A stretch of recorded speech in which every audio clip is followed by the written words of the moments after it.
What was the thing that made you question your beliefs? How did 9/11 affect your life? How did your family and the people around you react to your conversion to Islam? I was a missionary. I grew up in a place called the Bible Belt, which there's more churches than there are McDonald's. And he looked at me and he stuck his finger in my face and he says, "You're a Muslim, man." I returned the finger and I said, "No, I'm not a Muslim. My name and that word will never be connected." He says, "The FBI is here. What have you done? You've brought the most shame to our family. What have you done?"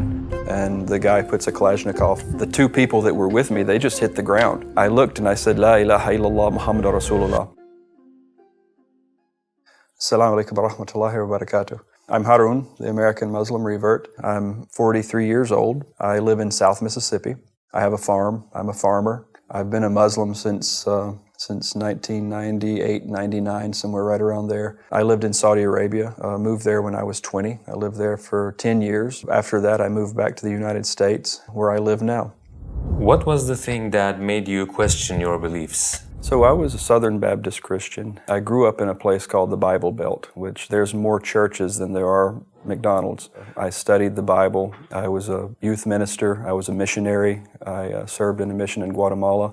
Time when I exited Christianity, I was a youth minister in a Southern Baptist church. That's how it pretty much led me to here.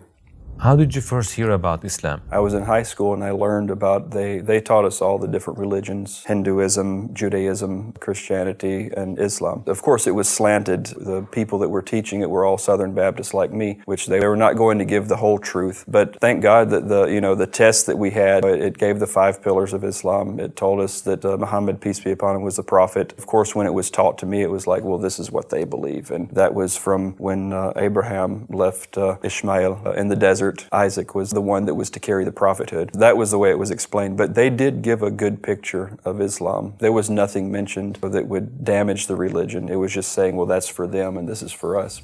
What was the thing that made you question your beliefs? So reading the Bible in the New Testament, studying Jesus, peace be upon him, with the Christian belief that Jesus was God and he was also the Son of God, that's what took me away, because he never said, "I'm your God, pray to me." It came later on with the Apostle Paul or Saul. And also in the book of Matthew, there's a place where he was with 3 of the, we'll say Sahaba, he was with the 3 of the apostles, and he was going into a garden where he told these 3, he says, "Wait here, because if they find me, they'll kill me." That was a very human trait. That's something that if a God was saying something like that, it would be like, "I don't care what you do, I'm going to go here, I'm not worried." So at least that was the thing that I knew was true. And then I prayed to God alone. And that was the, I say, evolution of how I became Muslim. Can you tell us about your journey from Christianity to Islam? I'll tell you the story how it happened. I had to have been 19, probably right around 20. I was driving to church. I was going to teach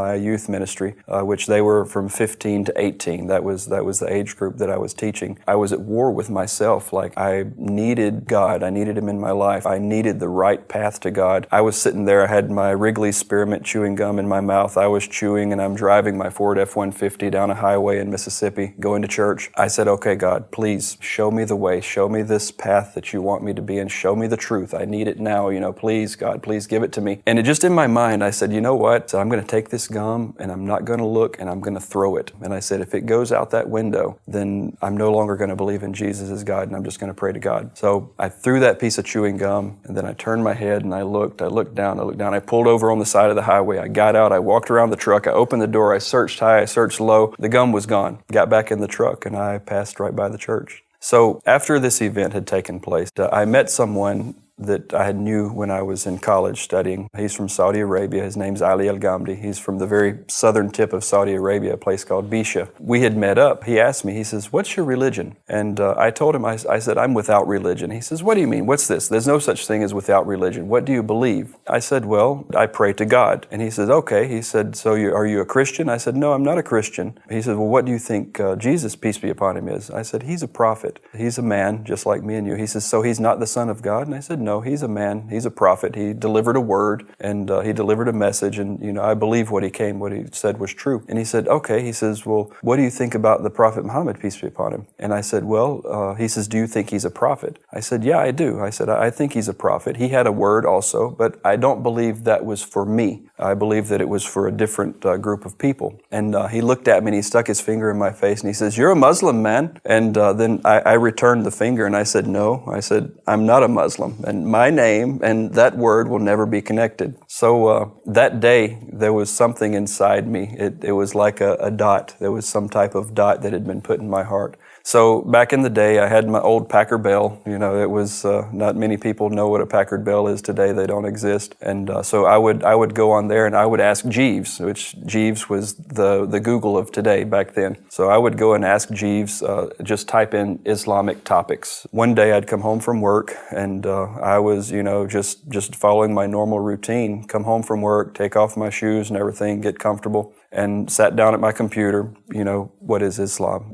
Give the 5 pillars of Islam. When I read them, for some reason, I read La ilaha illallah Muhammad Rasulullah, and I said, I believe that. And then I read, make Hajj, to fast, to pay zakat, to pray. Every pillar that I read, it was like something had opened. I can't explain it. It was like if my heart was being painted or a light was opening inside me. Then once I had finished reading all the 5 pillars, I knew that I couldn't go any other direction. That was the only direction that I could go. And there was a link. It said how to be Muslim. So I clicked that link and there was a small PDF that opened up. I'm holding this piece of paper and then I went to the bathroom. I took my Shahada in a bathroom. By myself, I went in the bathroom. La ilaha illallah Muhammad Rasulullah. I washed myself in the bathroom, and then from that point, I started praying. And your family, how was their reaction? So one day I was praying, and I forgot to lock the door. The door opens, and Ali, he comes in. He says, "Oh, hey," what are you doing? And I'm standing in prayer. He walks away, and then I finished prayer, and I kind of tiptoed in the living room there, and he's sitting on the couch. He says, "Are you making fun of me?" He says, "You're making fun of my religion?" And I sat down beside him and I sat there and I said, "Ali," I said, "I have something I need to tell you." And I said, I'm Muslim. I took my Shahada. And subhanAllah, this guy, it's like he took his Shahada that day. We weren't on the best of paths, in those days. We did things we weren't supposed to. And that day was when this group of all of the Saudi Shabab, it was like they become Muslim. They wanted to be good because they saw me and they wanted to be good examples. At that time, Ali, he says, "Well, we have to go to the mosque. Have you been to the mosque?" I said, "No, I don't know. I don't know anything about the mosque." He says, "So we have to go to the mosque." So that Friday, that Jummah, was a homecoming. I was hugged and kissed and picked up and, shown off and taken to this one and taken to that one, invited for dinners for days. I probably didn't spend money after that for 2 months because they all wanted me to eat in their home. And it was the most beautiful thing was when I first went to that mosque there in Pensacola. It was a wonderful time.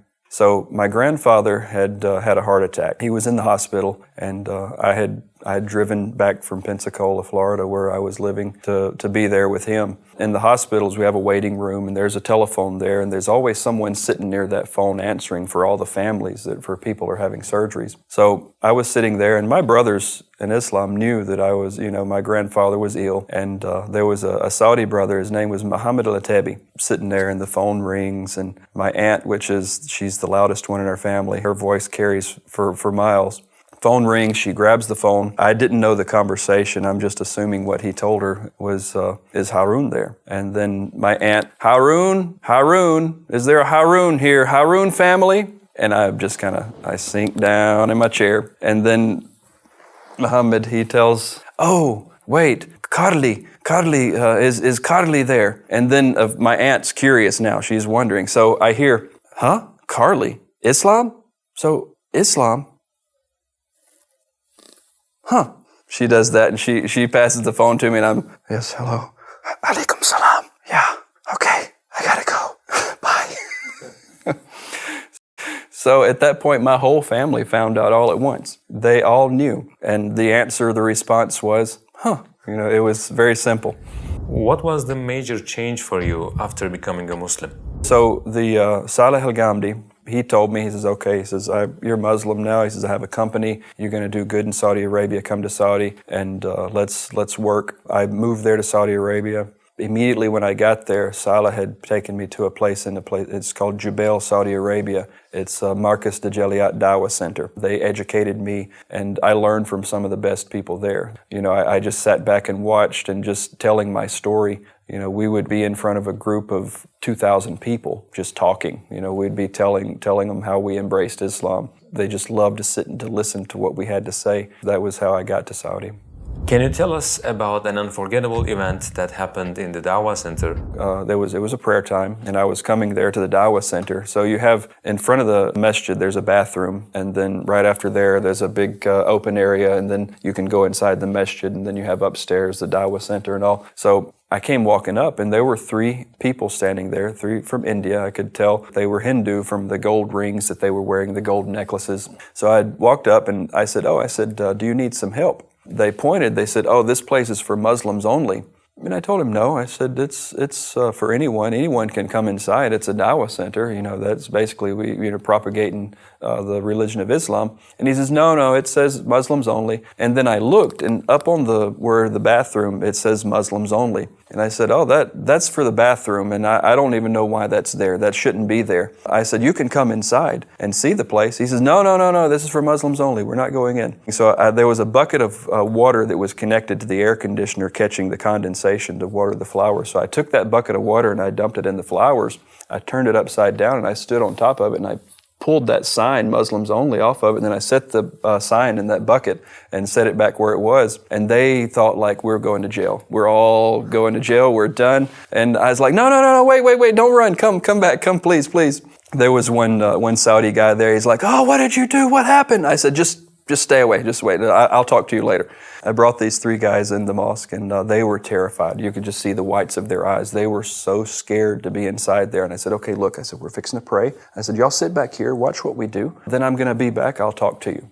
After prayer, got there, got all my guys, all my Indians, Pakistanis and Filipinos. We all sat there in our circle. They were bringing books for them and everything in their language. We got to talking to them and telling them, the basis of our religion.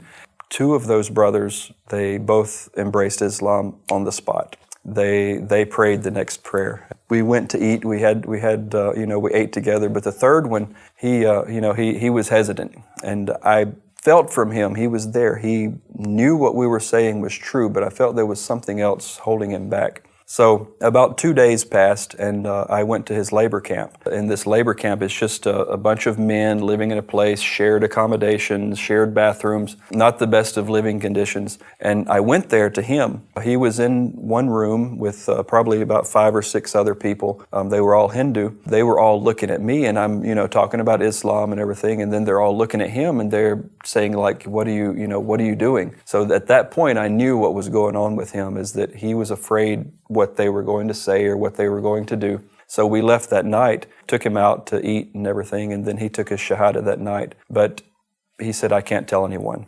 And the brothers around me at that time, they said, it's okay, no problem. You keep it in your heart until you feel that you're safe, that you can come out and you can tell people. I told him I did the same thing. I didn't know that I wasn't supposed. I felt bad when I embraced and I didn't tell people, because I felt I believed something so strongly that I need to tell it. I was just afraid that I had the same fear that he did. He got the good advice. He got the right way. And that's the first 3. Inshallah, from those 3, you never know. You don't know what's coming from them. It's like a tree. Those 3 could be millions in the future. How did 9/11 affect your life